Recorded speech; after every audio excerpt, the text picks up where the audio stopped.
Вместительный багажник авто забит под завязку, но и этого, считают Михаил Соболев и Рушан Хамидуллин, мало. Казанские предприниматели одними из первых откликнулись на призыв молодой гвардии помочь жителям пострадавшей Курской области. Привезли воду, крупы, товары первой необходимости. Люди попали в такую трудную ситуацию. Я думаю, необходимо оказать какую-то помощь, хоть и небольшую. Если каждый так какую-то помощь внесет, мы можем многое сделать.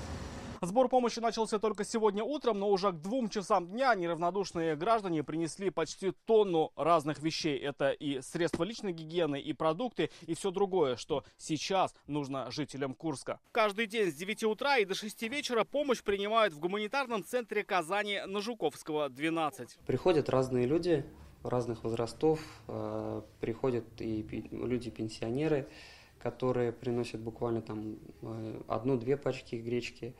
Приходят и предприниматели, которые там целый багажник гуманитарной помощи закупают.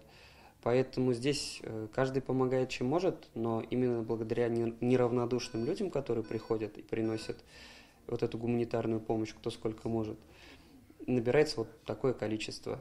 6 августа Курская область подверглась масштабной атаке со стороны ВСУ. Наши войска предотвратили прорыв, уничтожив вражеские ракеты и беспилотники. Кроме Татарстана, жителям пострадавшего региона помогают в Башкортостане. Сбором помощи занимается Госкомитет по молодежной политике. Во Владимирской области работу организовало местное отделение партии. Москва и Санкт-Петербург отправили медиков. Орловская область приняла первых эвакуированных. В очередной раз наш народ доказывает, чужой беды не бывает. Это и личная инициатива, и, конечно же, и социальная роль бизнеса. Мы, как предприниматели, хотим остальным тоже показать, что мы должны вместе как бы скрепляться и поддерживать друг друга, поддерживать наши другие регионы, потому что без этой поддержки, в общем, нам будет сложно. Собранный татарстанцами груз отправят уже в ближайшие дни. До Курской области он поедет в составе общего гуманитарного конвоя из республики.